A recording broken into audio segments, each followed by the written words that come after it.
शूरा, नमो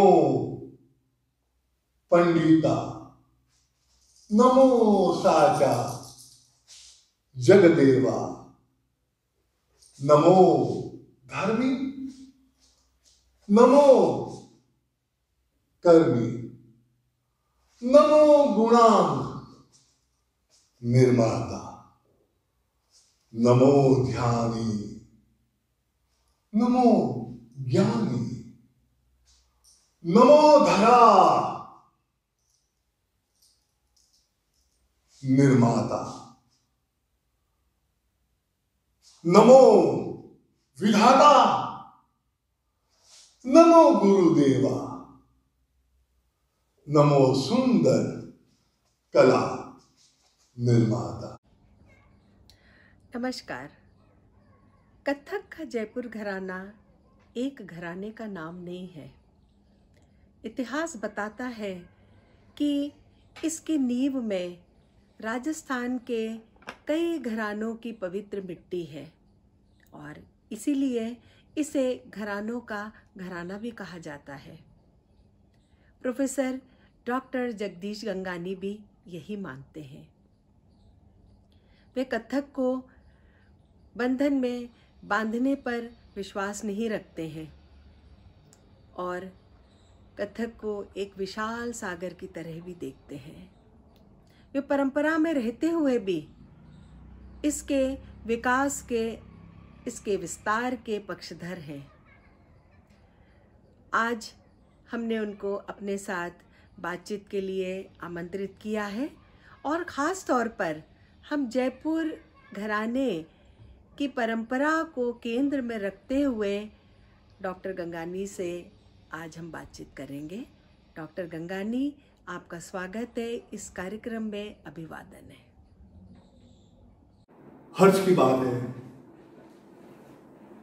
चित्रा शर्मा जी ने मुझे याद किया अपने YouTube चैनल पर बातचीत करने का। आज मुझे ये बहुत सुनहरा मौका लगता है कि अपना जो अनुभव है, अपने घराने की बात करने का अवसर प्राप्त मिला है, उसकी मुझे बेहद खुशी है। प्रोफेसर गंगानी संगीत नृत्य को योग क्रिया की तरह मानते हैं। चूँकि जयपुर घराने की परंपरा में लगभग सभी नर्तक तबला पखावज के पारंगत होते हैं। प्रोफेसर गंगानी के अनुसार संगीतकार भले ही नर्तक के पीछे चलता हो, लेकिन वह आत्मा की तरह साथ होता है और वह तबले पर भी नाचता है। और उदाहरण है कि कभी कभार तो वह नर्तक से भी बेहतर नाचता है।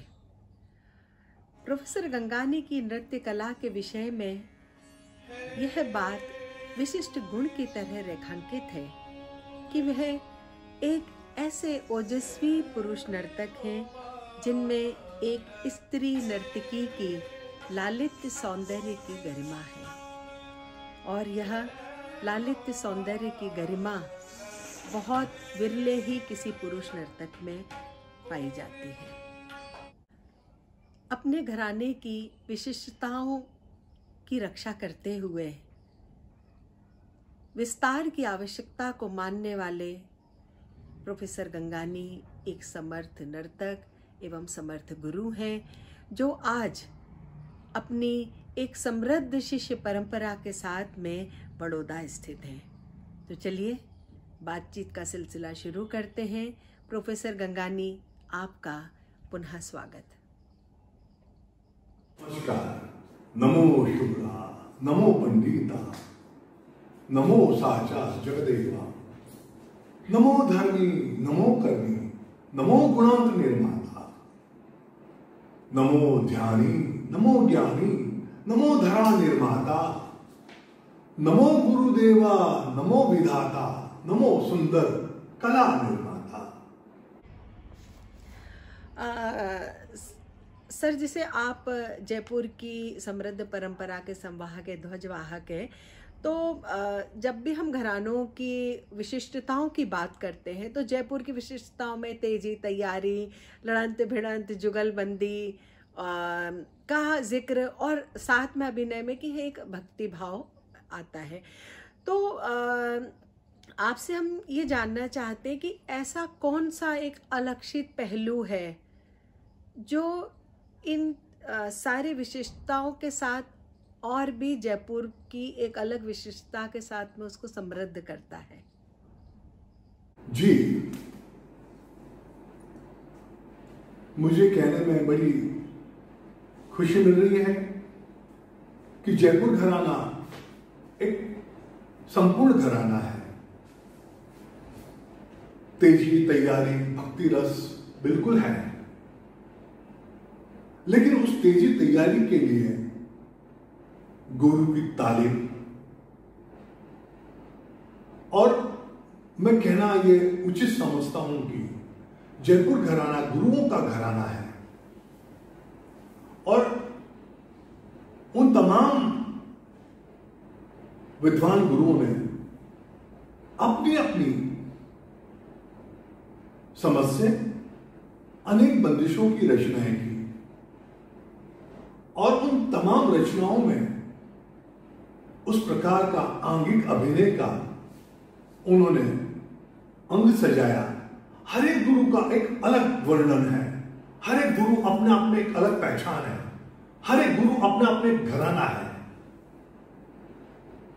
तेजी तैयारी के लिए ऐसी तालीम भी देते हैं, उस तालीम के बाद ऐसा रियाज करना पड़ता है। हर एक बंदिशों में अलग अलग स्वरूप होता है, जातियों का, लयों का दर्शन करवाते हैं। हर एक लय ऐसी दर्शन होता है कि वाह वाह वाह वाह हो जाती है, और उस लयों का विस्तार लक्षण वर्णों द्वारा, आंगिक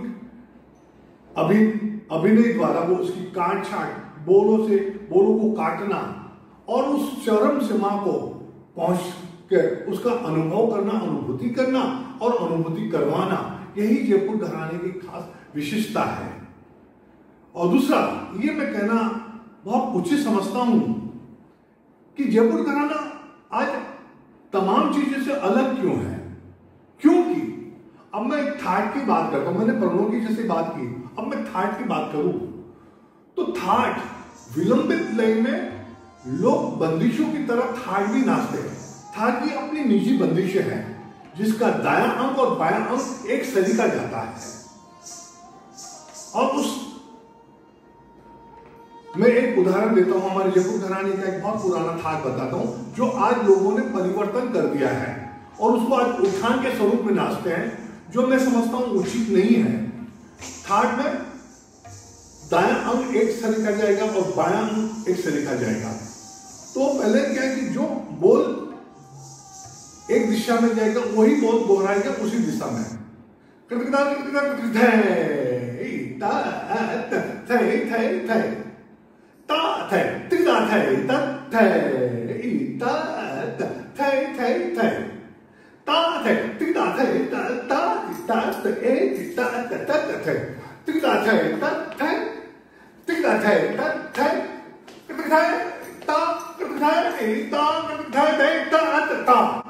उस अंदाज से बन के आते थे।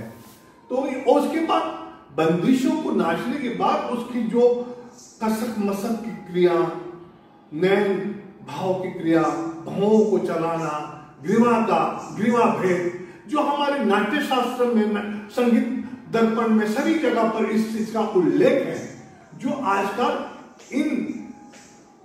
इस समय में वो दुर्लभ होता जा रहा है, वो निकल जा रहा है। माइनर अंग का प्रदर्शन करना, कलायों का चलना, और इस थाट को नाचने के बाद 3 अलग अलग चालें नाची जाती है, और उस चाल के बाद चलन नाच के तिहाई लगाते, तब एक पूर्ण थाट होता है। ये थाट की मैंने बात कही, पर्णों की बात कही। अब पद संचालन की मैं बात करूं तो पद संचालन भी हम लोग नाट्य शास्त्र को ही फॉलो करते हैं। नाट्य शास्त्र में भरत मुनि जी ने इस तत्कार को पद कर्म कहा है, जिसकी 5 विशेष मेथड बताई है।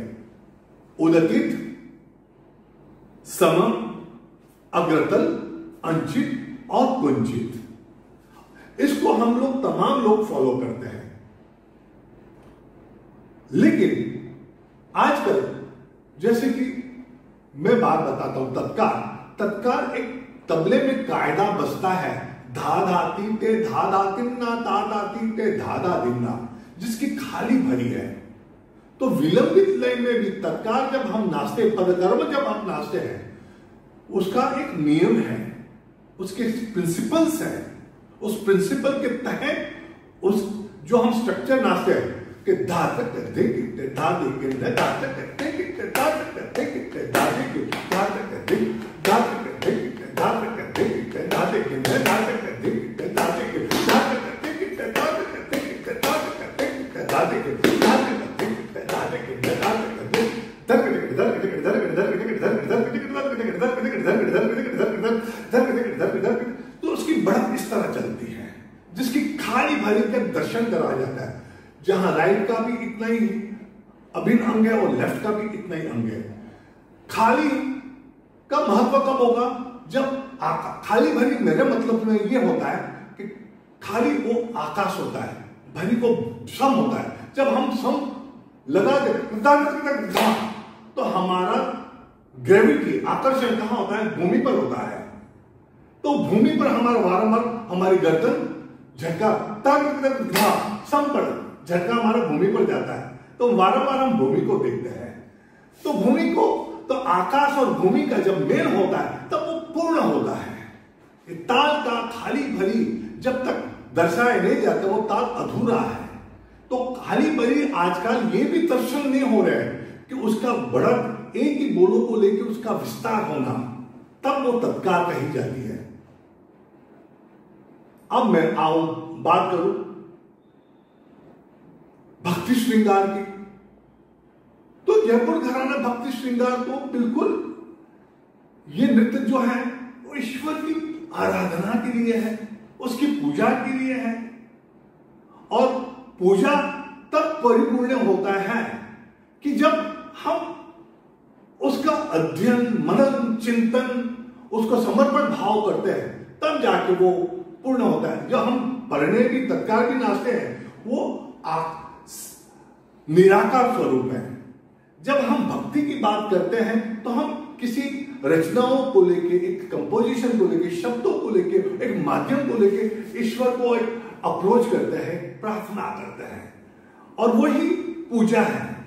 और हमारी अनादि काल से ये परंपरा कथक की चली आ रही है। मैं तो ये कहूंगा कि देखिए, वैसे तो कहते हैं कि ये परंपरा कथक की लव कुश द्वारा शुरू हुई उत्तर रामायण में, लेकिन रामायण के बाद महाभारत में हमें कथक शब्द का क्लियर कट उल्लेख मिलता है। वो भी ब्राह्मणों द्वारा उसका बहुत सुंदर उसका वर्णन किया गया है, कथाकारों के द्वारा उसका वर्णन किया गया है। तो मैं ये कहूंगा कि कथक जो है नृत्य जयपुर घराने का, वो परिपूर्ण है, संपूर्ण है, और भक्ति के अलावा उसने कई अलग अलग आयामों पर भी नाचा है। मैं भारत आजाद होने से पहले की बात करूं तो मैं ये कहूंगा कि हमारे जो गुरु लोग थे, पूर्वज लोग थे, उन्होंने खमसों पर भी नाचा। तो खमसा भी जो एक ऐसी गायकी है, खमसी की गायकी, उसमें इंसान की कर्म की बात कही है। तो कर्म के सिद्धांतों पर लेके उन्होंने कर्म को समझाया है, और नृत्य के माध्यम द्वारा। खमसा गजल में भी फिलॉसफी है। तो जब हम फिलॉसफी की भी बात करते हैं तो वो कर्म की सिद्धांतों पर भी बात होती है, और भक्ति रस की भी बात होती है, और उसमें कई चीजों का उसमें बात करते हैं, रसों की भी बात करते हैं। तो मैं ये समझता हूं कि जयपुर घराने का ये बहुत अथाह एक विषय है, जो मैं थोड़े में समझता हूं कि मैं कह पा रहा हूं, और ये मेरा मानना है कि जयपुर घराना संपूर्ण नृत्य है। सर, आप बड़ौदा स्थित हैं और बहुत लंबे समय से आपके पिता जयपुर से, आप सब परिवार सभी यहाँ पर बड़ौदा गुजरात स्टेट में आए। गुजरात एक बहुत संपन्न और समृद्ध प्रदेश है। व्यापारिक दृष्टि से देखें तो गुजरात बहुत समृद्ध प्रदेश है, और वहाँ का एक जो फोक है, रास और गरबा, वो भी एक बहुत प्रसिद्ध है। तो आपका राजस्थान से गुजरात आना और कथक को वहाँ पर स्थापित करना, तो वहाँ के स्थापन में आपको वहाँ के एक जो फोक है रास गरबा, उससे आप कथक का कई सामंजस्य या उसको एक रूप कहीं दिखता है या उसके कोई छवि उसमें दिखती है, वो हम आपसे जानना चाहते हैं। जी, मैं ये कहना चाहूँगा कि इस सवाल में मुझे ऐसा लगता है कि गुजरात में आने से पहले मेरे पिताजी मेरठ में अपनी युवा अवस्था में कार्यरत थे कंबोज कला केंद्र में। और एक दिन मेरठ में मेरे पिताजी एक संध्या को में उनका कार्यक्रम चल रहा था कंबोज कला केंद्र में, और उस कार्यक्रम में आदरणीय श्री मोहन खोखर साहब, जो एक बहुत बड़े हिस्टोरियन रहे हैं, क्रिटिक रहे हैं, वह अपनी पत्नी श्रीमती सरोजा खोखर जी के साथ उपस्थित थी। और कार्यक्रम के बाद उन्होंने तुरंत प्रभावित होकर मेरे पिताजी पंडित सुंदरलाल जी गंगानी के कार्यक्रम से प्रभावित होकर उनसे मिले, और सबसे पहले उन्होंने एक ही चीज कही कि आप बड़ौदा आना पसंद करोगे? बड़ौदा विश्वविद्यालय, सयाजीराव विश्वविद्यालय में नृत्य विभाग में कथक नृत्य की जगह खाली है, आप आ जाओ। ये सुनते मेरे पिताजी ने अपना इंटरेस्ट बताया और वो बड़ौदा पहुंचे। उनका इंटरव्यू भी हुआ, और इंटरव्यू के बाद तत्कालीन वाइस चांसलर, प्रथम जो वाइस चांसलर थी, ये 1951 की बात है, श्रीमती हंसाबेन मेहता, उन्होंने मेरे पिताजी को तुरंत कहा कि आपको कहीं जाने की जरूरत नहीं है, आज से आपकी तनख्वाह शुरू हो गई है। वो दिन था 11 जून 1951। तब से आज तक हमारा बड़ौदा में रहने का एक बहुत बड़ा कारण बना है, कोई माध्यम बनता है। मैं समझता हूं खोखर साहब बहुत बड़े माध्यम थे मेरे पिताजी को बड़ौदा में लाने का, और इधर आने का हमें मेरे पिताजी ने जो योगदान दिया कला का, नृत्य का, कथक का, वो बहुत सराहनीय है। उनका इतना बड़ा योगदान रहा कि गुजरात सरकार ने, एकेडमी ने भी उनकी योगदान के लिए गौरव पुरस्कार दिया। राजस्थान एकेडमी ने भी उनको राजस्थानी कलाकार होने के कारण बहुत बड़ा गौरव पुरस्कार दिया, और साथ ही साथ भारतवर्ष की जो संगीत नाटक अकादमी है, उनको एकेडमी अवार्ड मिली से सम्मानित किया है। तो कहने का तात्पर्य यह है कि उनकी जो रचनाएं है, उनका जो योगदान है बड़ौदा में, वो बहुत ही सराहनीय है। गुजरात रहा व्यापार का क्षेत्र, बिल्कुल है व्यापार का क्षेत्र, और जहां व्यापार का क्षेत्र होता है तो वो प्रदेश फलीभूत होता है, वहां पर सुखाकारी होते हैं, और जहां सुख होता है वहीं गाना बजाना लोग स्वीकार करते हैं और सुनते हैं।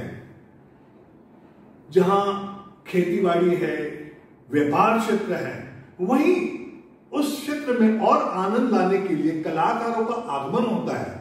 तो बड़ौदा में क्या पूरे गुजरात में कथक कलाकारों को भी बहुत सम्मान दिया, और साथ साथ साउथ के कलाकार, भरतनाट्यम के कलाकारों को बहुत सम्मान से दिया। इसलिए बड़ौदा और तमाम पूरे गुजरात में नृत्य कला और संगीत नृत्य कला बहुत सुंदर पनपी है। और मैं ये कहना उचित समझता हूं कि आपने जैसे कि पूछा कि रास गरबा, हाँ, भगवान कृष्ण की भूमि रही है गुजरात, द्वारिका में उन्होंने राज किया है। और मैं कहना एक चीज उचित समझता हूं कि मां पार्वती ने एक राक्षस थी, उसकी बेटी को राज सिखाया था सौराष्ट्र में।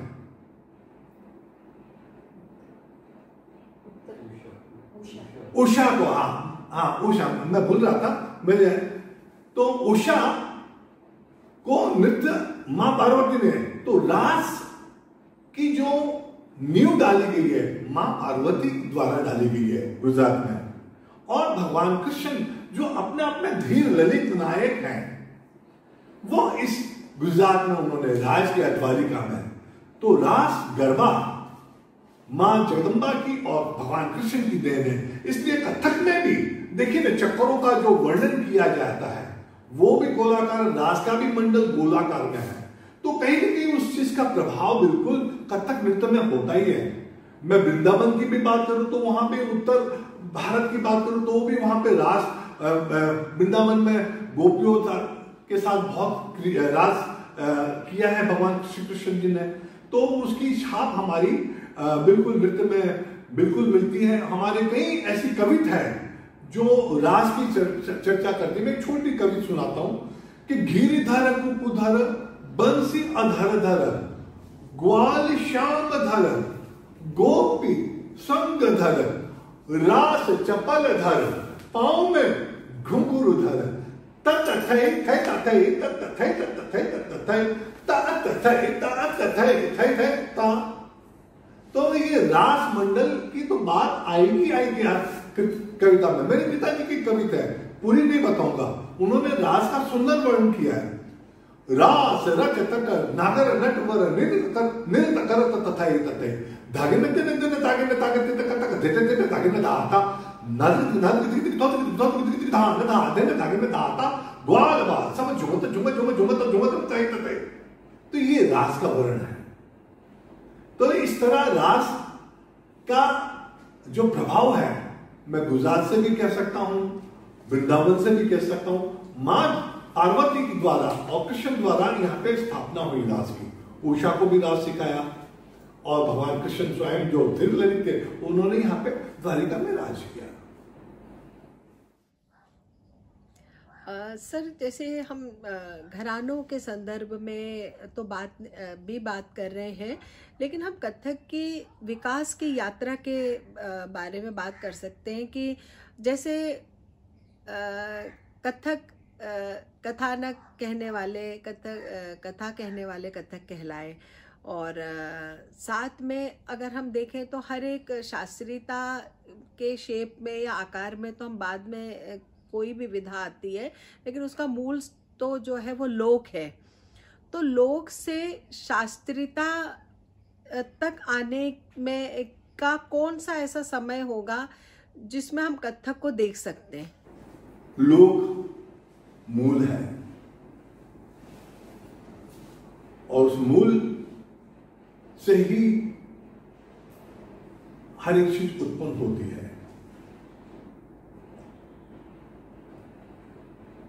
लोक से मूल तक जाने के लिए एक यात्रा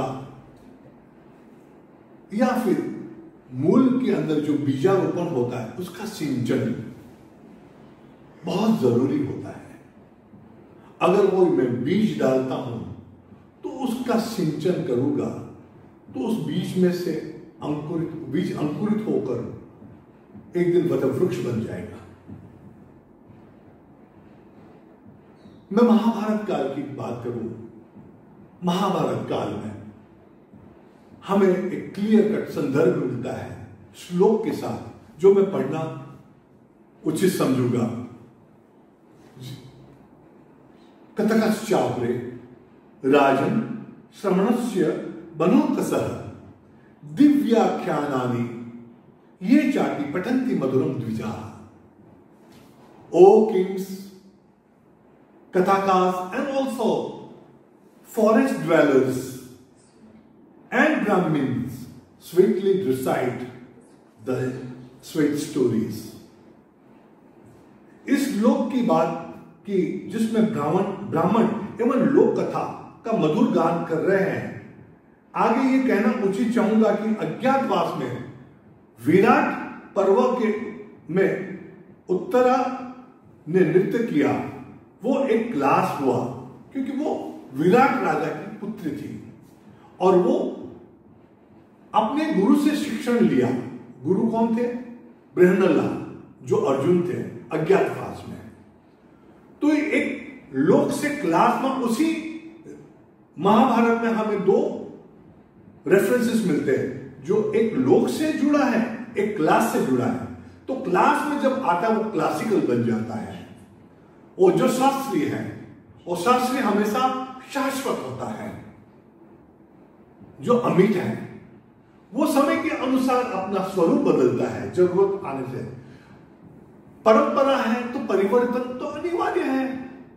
परंपरा है तो परिवर्तन, एक जैसे परंपरा एक जैसा चलता रहेगा तो वो परंपरा स्टैग्नेट हो जाएगी। तो परंपरा समय के साथ साथ अपना स्वरूप, अपना रूप बदलता है और जरूरी भी है। लेकिन इसका मतलब ये नहीं होता है कि हमें अपना मूल को नष्ट करना है। मूल का आधार तो वैसे की वैसे ही बरकरार रखना है। तो बस ये कहना चाहता हूं, तो मूल से शास्त्रीय तक की यात्रा एक बहुत लंबी यात्रा रही है, जो मैंने एक संक्षिप्त में आपको कहने का प्रयास किया है। धन्यवाद। धन्यवाद सर। प्रिय दर्शकों, हम एक बार पुनः उपस्थित होंगे प्रोफेसर पंडित जगदीश गंगानी जी के साथ, जयपुर घरानों के कुछ और रहस्यों की बातचीत के साथ। इंतज़ार कीजिए अगले एपिसोड का।